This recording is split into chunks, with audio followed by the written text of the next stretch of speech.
fazer bastante exercício, ter bastante dúvida. Um último comentário é muito legal de fazer sobre termodinâmica. Eu vou te falar, cara, que a conclusão que eu vou chegar, que nós vamos chegar agora, ela é assustadora e dificilmente o leigo vai acreditar ou vai digerir isso. Primeira vez que o meu professor me falou da ideia de entropia no terceirão, eu ri. Idiota. Arrumei um raciocínio na minha mente para mostrar que aquela ideia estava errada, fiquei satisfeito com o meu raciocínio e nem discuti com o cara. Terceirão, né? Muita gente, não tinha esse clima mais amistoso de poder levantar a mão e discutir toda hora. Eu era muito chato, né? Na tua idade eu era muito chato. Os professores me odiavam porque eu exigia muito deles, né? Toda hora, por quê? Mas por quê? E cutucava eles toda hora, né? Não ficava satisfeito com uma resposta meia boca. Então eles me viam no corredor e eles corriam, assim, para não ter que ficar respondendo minhas perguntas chatas. Quando eu fui para a engenharia mecânica lá na Federal, termodinâmica é uma das matérias que a engenharia mecânica mais trabalha a fundo mesmo. Às vezes mais que a própria física.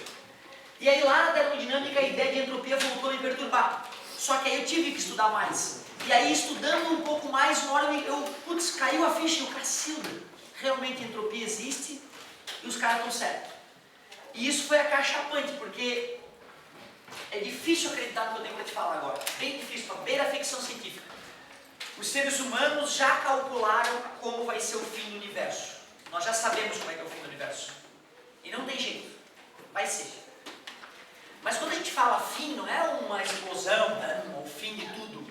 O universo aparentemente vai continuar existindo por um tempo indeterminado. Não é a finitude temporal do universo. É a finitude dos fenômenos que acontecem no universo. Uma hora os fenômenos vão cessar. Uma hora a única coisa que vai restar aparentemente no universo é gás fino e espalhado por todo o universo. Sem diferenças de temperatura. E mesmo que alguma raça, algum ser vivo, mesmo que altamente tecnológico, eles perecerão, porque as leis naturais não permitirão que nada vivo e que nenhum tipo de fenômeno físico, exceto as moléculas de gás espalhadas se chocando, vai existir. Para que a gente consiga entender o poder dessa ideia, eu primeiro gostaria de te lembrar, né? Como é que eu te traduzi a segunda termodinâmica? Traduzir de uma das formas foi: o rendimento das máquinas térmicas será sempre menor que 1, menor que 100%. Uma máquina térmica jamais aproveita toda a energia que lhe é fornecida. Funciona entre uma fonte quente e uma fonte fria. N maneiras de falar a mesma coisa. Só que aí os caras começaram a se perguntar, né? Pô, mas que estranho. Por que existe essa regra?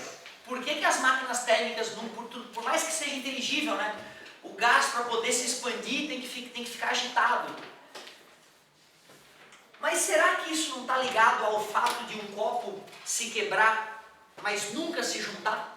Tu nunca vai ver um copo quebrado no chão e vira um copo. Certo? Tu nunca vai ver um ser que morreu, de repente, vivendo e rejuvenescendo. Nunca vais ver isso. Por quê? Tem que ter uma regra por trás disso. E não é uma regra religiosa, tem que ter uma regra física. A natureza ela, tem processos físicos ocorrendo, a gente está entendendo cada vez mais esses processos. Deve ter alguma regra por trás disso. A termodinâmica começou a investigar por que o tempo passa para frente, por que a natureza flui num certo sentido. E a termodinâmica foi a ciência que conseguiu perceber o porquê disso. Ao analisar as máquinas térmicas, o comportamento dos gases, nós percebemos que todo fenômeno físico, ocorre sempre com aumento da desordem energética. Como assim, professor, desordem energética? Podemos pegar água para pensar mais uma vez. Água no estado sólido, líquido e gasoso. Em qual estado a água está mais desorganizada? Todos sabem disso, a química nos fala sobre isso, né? Quando o meu professor me falou de que tudo que ocorre na natureza ocorre com o aumento da desordem, eu pensei comigo, esse cara tá louco. Peguei água líquida lá em casa hoje, joguei numa forminha de gelo, botei no congelador, depois de algumas horas a água estava congelada. O que aconteceu com a desordem da água? Aumentou ou diminuiu? Diminuiu? Como eu raciocinei dessa maneira, eu na hora bloqueei a ideia da entropia na minha mente. Eu pensei, que idiota essa teoria que ele me falou. Só que eu não tinha pensado na máquina térmica fria. O que nós vimos na aula de hoje de manhã sobre máquina térmica fria? O objetivo da máquina térmica fria é resfriar, não é isso? Só que se eu tiro 1000 joules do refrigerador, aplicando 500 joules de trabalho, quanto é que eu jogo para a fonte quente? 1500, né? Quer dizer que para eu poder deixar a água mais organizada, sólida, eu tive que tirar a energia dela e jogar para o meio ambiente, né? Jogar para a atmosfera terrestre, né? Eu diminuí a entropia da água, mas aumentei mais do que eu diminuí a entropia da água, eu aumentei a entropia da atmosfera terrestre. Concorda comigo? E o louco é que todo fenômeno, e não é só um fenômeno físico, um fenômeno biológico, qualquer coisa que aconteça nessa natureza, nessa vida que nós vivemos, ocorre sempre com aumento de desordem energética. Para medir essa desordem energética, nós criamos um conceito, uma ideia chamada entropia. Entropia é uma grandeza física, assim como velocidade, temperatura, distância, tempo, só que é uma grandeza física delicada de entender. Para que eu demorei mais de 10 anos, eu demorei uma década e meia para no meu coração entender a ideia de entropia. Seria muita pretensão minha eu te fazer entender em 10 minutos a entropia. O fato é que a entropia existe e é uma grandeza física que mede a desordem energética. Como tudo nessa vida ocorre com aumento de entropia, quer dizer que o universo está cada vez mais desorganizado energeticamente. E vai chegar, e quanto mais desorganizada é a energia de um sistema, mais difícil é aproveitar essa energia. Se eu tenho calor concentrado numa região e menos calor numa outra região, uma fonte quente e uma fonte fria, eu posso aproveitar essa diferença de temperatura para aproveitar essa energia, como a gente faz com os motores dos carros, como a gente faz com as máquinas a vapor. Só que já que tudo o que ocorre nessa vida ocorre com aumento de entropia, vai chegar uma hora que a desordem energética do sistema é tão grande, do universo como um todo, que nem as estrelas mais poderão brilhar. As estrelas já terão consumido todo o seu combustível no seu núcleo e elas pararão de brilhar. Elas virarão massas gasosas que vão se espalhando pelo universo e no final das contas o universo vai ter toda uma temperatura uniforme, equilíbrio térmico e com gás fino espalhado por todo o universo. Mesmo os fenômenos mais simples da natureza estarão bloqueados pelo excesso de entropia. E o que eu estou te comentando não é uma teoria tosca, que está na Bíblia ou em outro livro religioso. É um cálculo que foi feito e confirmado, não por um, mas por milhares de gênios da ciência, em diversos lugares do mundo, de diversas formas distintas. Que merda!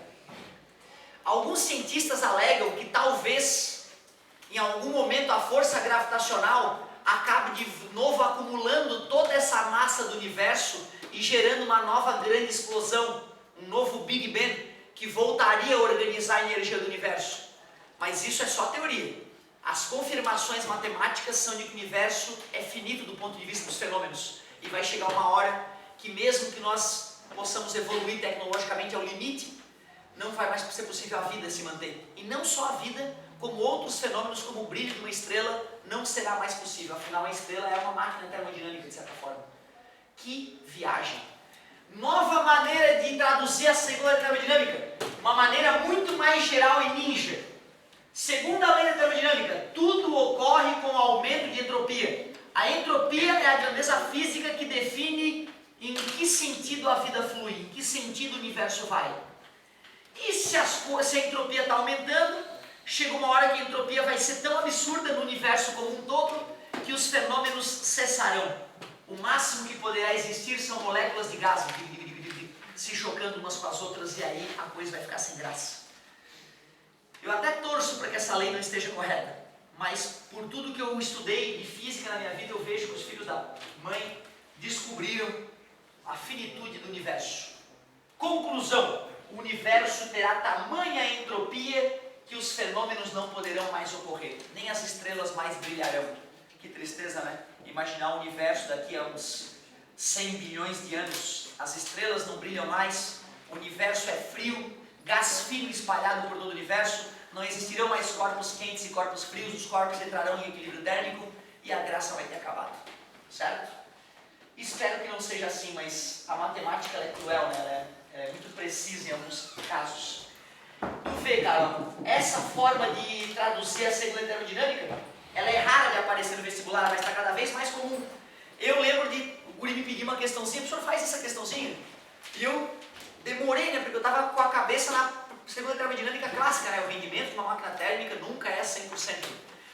sorte, quando o cara pediu a questão, eu lembrei das aulas lá da engenharia e lembrei da entropia. Então, cuidado, eles podem te questionar a respeito da segunda lei da termodinâmica do ponto de vista da entropia. Pois é, meus queridos, triste saber que um dia haverá um fim. Muito triste. Eu acho que se a gente continuar em termodinâmica, não vale a pena nesse momento. Nós pegamos todas as equações possíveis e imagináveis. Eu gostaria agora de dar um tempo, pelo menos uma semana, para que surjam cada vez mais dúvidas. As fórmulas que tu vai usar, trabalho igual a pressão vezes variação do volume, ou se a pressão for variável, área. Área de quem? Área do gráfico, P versus V, né? Também vimos que a variação de energia interna é o calor recebido menos o trabalho realizado, primeira lei da termodinâmica. Vimos que a energia interna é do tipo cinética. Eles podem te cobrar essa ideia, tá? Que energia interna é do tipo cinética. Para calcular a variação de energia interna, ou eu faço energia interna final menos energia interna inicial, ou eu simplesmente uso a fórmula anterior e no lugar da temperatura eu uso ΔT. Essa fórmula última aqui, ela só funciona para número de mols constante, cuidado. Ainda vimos o rendimento de uma máquina térmica, lucro sobre investimento. Máquinas térmicas frias, nós calculamos o coeficiente de performance, calor da fonte fria sobre trabalho. Se a máquina for uma máquina de Carnot, o rendimento dessa máquina pode ser obtido por 1 menos temperatura da fonte fria sobre temperatura da fonte quente. E eu te pergunto, no inverno, os carros são mais econômicos ou menos econômicos?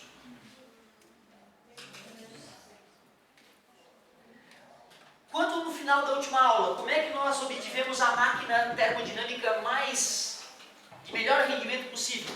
Nós usamos uma máquina de Carnot, como fonte quente o núcleo de uma estrela e como fonte fria o espaço interestelar, né? Naquela discussão eu deixei claro que quanto mais fria a fonte fria, maior o rendimento, né? Quanto mais quente a fonte quente, maior o rendimento. O que é a fonte fria dos carros, que são máquinas térmicas, máquinas termodinâmicas? A atmosfera. Toda a fonte fria das máquinas que operam nesse planeta é a atmosfera terrestre. Pode ser até o rio que passa do lado da indústria, mas depois esse rio acaba interagindo com a... Que engraçado, né, cara? Nos jornais, nos noticiários, aparecem os gases de efeito estufa. Mas não fala que cada maldito carro que tu usa está aquecendo a atmosfera e colaborando para o aquecimento global, uma ova, local. Aquecimento local. A geografia tem todo o direito de chamar do que ela quiser. Chamar de aquecimento global. Mas a física ela não admite que exista aquecimento global. Até porque os oceanos estão esfriando. E como a quantidade de energia nos oceanos é muito maior que na atmosfera, o planeta como um todo está esfriando. Nós estamos migrando para uma nova era do gelo, de acordo com os físicos, os bons físicos do mundo, não de acordo com o Otávio. Então tu vê, tua geladeira aquece a atmosfera. Cada maldita geladeira ligada nesse mundo aquece a atmosfera terrestre. Cada carro, cada indústria, cada motor, cada máquina a vapor aquece a atmosfera. E não existe, né, na televisão, não falam, né? Ó, vamos ter que reduzir o número de motores no mundo, vamos ter que diminuir o número de geladeiras no mundo. Só falam, os gases de efeito estufa. Essa história está meio mal contada mesmo, né? Essa história está meio mal contada.